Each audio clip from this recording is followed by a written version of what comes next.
nome é Amanda Vieira Santos, eu tenho 29 anos e há 5 anos eu faço tratamento para um câncer chamado linfoma de Hodgkin. Em 2013 eu estava no último ano da faculdade e foi um ano muito estressante. E foi quando eu comecei a perceber os sintomas, mas aqueles que eu ignorava. Percebi uma bolinha no meu pescoço, um nódulo, e fiquei com medo de ser uma toxoplasmose, porque eu tinha tido mais nova.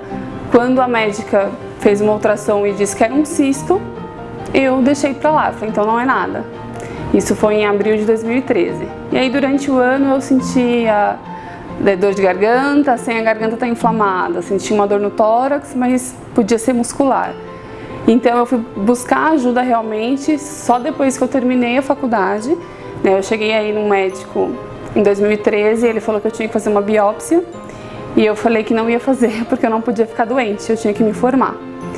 E então depois que eu apresentei o meu TCC e não consegui finalizar a faculdade, eu fui buscar um médico para fazer a biópsia naquele nódulo que eu tinha percebido no pescoço.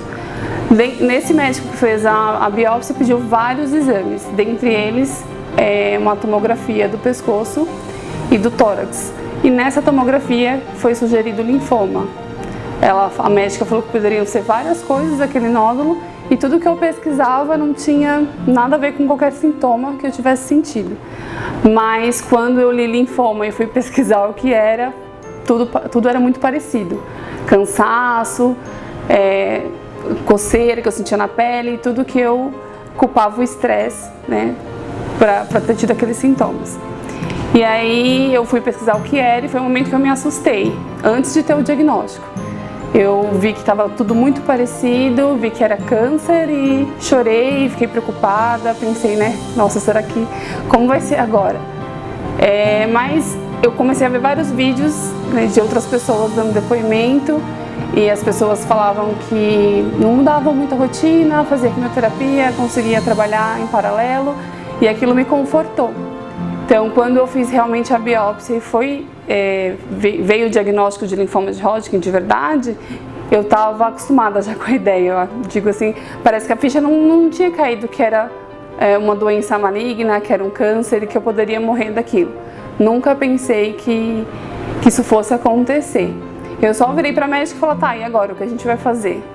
Não me falava que o cabelo não ia ser um problema. Eu sei que o cabelo vai cair, tinha um cabelo na cintura, mas não me importei com isso. Só queria saber quais eram os próximos passos. Até que eu comecei a passar com uma hematologista, que é a médica que trata isso, e ela falou pra mim que eu ia ficar 1 ano afastada do trabalho. Aí eu falei, como assim afastada? Todo mundo que falava sobre isso, falava sobre continuar trabalhando, e aquilo foi a segunda vez que eu chorei por conta disso. Então eu comecei a chorar desesperadamente, porque eu tinha muito medo de perder meu emprego. Para mim, eu já tinha conquistado muitas coisas até aquele momento e meu trabalho era uma dessas conquistas, eu não podia perder. Então ela falou que eu ia ficar 1 ano afastada pelo INSS, eu entrei em pânico e ela me deixou 6 meses, fez um atestado de 6 meses para me afastar. Então esses foram os momentos mais difíceis quando eu recebi o diagnóstico. E a minha maior preocupação também era a minha família. O meu pai já tomava antidepressivos e quando ele ficou sabendo, ele ficou muito pessimista. Então ele olhava e falava, isso não acontece com pessoas ruins, pessoas boas realmente morrem cedo. Então eu tentava me manter muito forte, não chorava na frente de ninguém, porque eu tinha que mostrar para ele que isso não ia acontecer, que eu estava confiante e eu tinha que tentar passar essa confiança para eles. Então esses foram os momentos mais difíceis. A médica pediu se eu pudesse, se eu tivesse condições para eu congelar os meus óvulos, porque eu podia não ter filhos depois por conta da quimioterapia. E aí eu fiz esse tratamento de congelamento de óvulos e comecei a minha quimioterapia em abril de 2014. Então 1 ano depois que eu tinha percebido o primeiro nódulo no pescoço. Fiz a quimioterapia e durante esse período eu decidi que eu ia ver o lado positivo de tudo. Eu falei, sempre tem um lado bom, a gente precisa aprender a enxergar ele. Então eu conversei com o meu chefe na época e ele falou, tudo que você achava que não tinha tempo para fazer, faça agora, que você vai ficar em casa. E eu comecei a fazer a quimioterapia e percebia que eu ficava 3, 4 dias passando mal e faltavam ainda 10 para a próxima quimioterapia. Então eu buscava fazer outras coisas que me agradassem para passar aquele tempo, né? Então eu entrei na comissão de frente de uma escola de samba, que eu tinha o sonho de dançar e eu não tinha tempo para participar dos ensaios.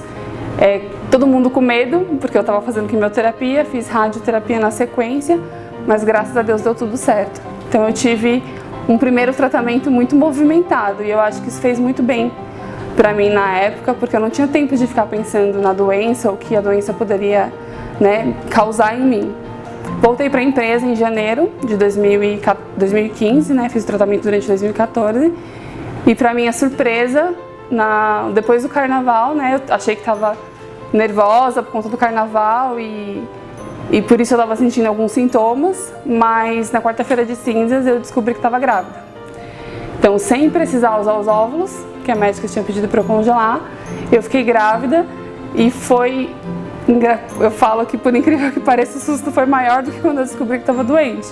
Porque não era planejado, a médica disse para mim que eu tinha que esperar uns 3 anos para tentar engravidar, porque a doença poderia voltar. Então eu tive muito medo naquele momento de como seria a gravidez, de ter que tirar outra licença do meu trabalho em pouco tempo, de como o bebê ficaria, se teria algum problema por conta do meu tratamento.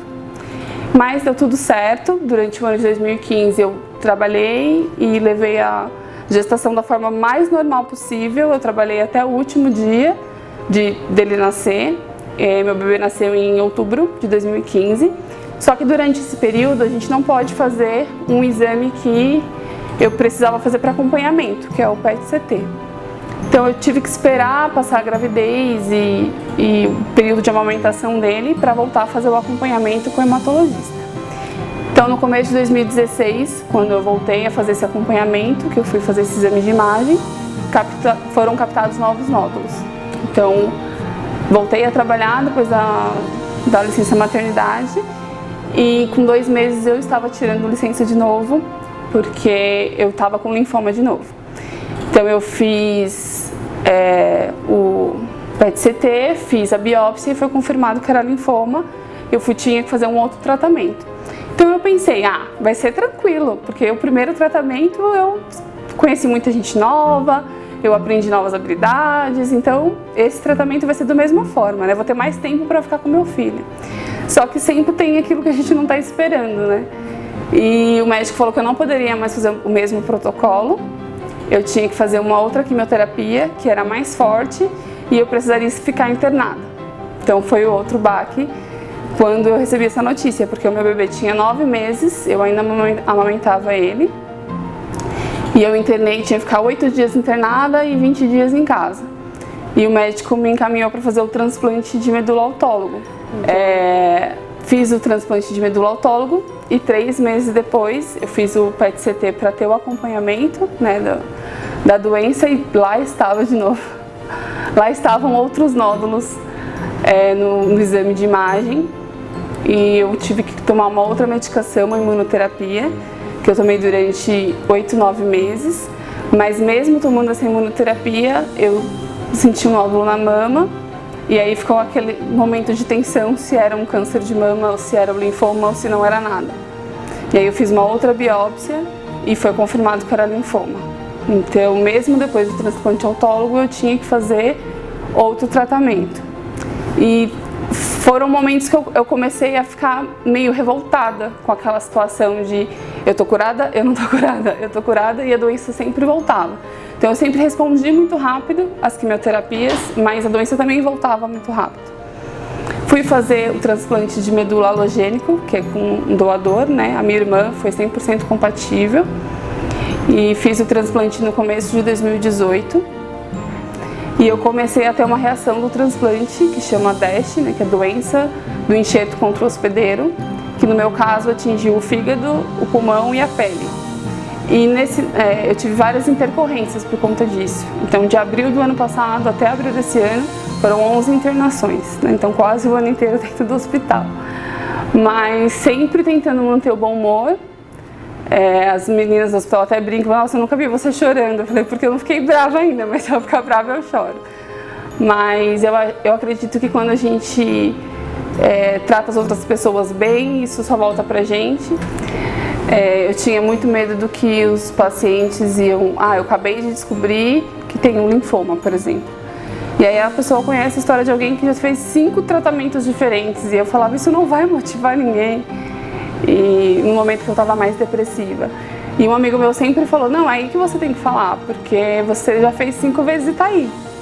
Né? Então eu acredito que é muito importante a gente manter o bom humor. As outras pessoas muitas vezes não sabem como lidar com essa situação, então a gente relevar algumas coisas que a gente escuta, porque o outro fica tão perdido quanto a gente que acaba de receber o diagnóstico.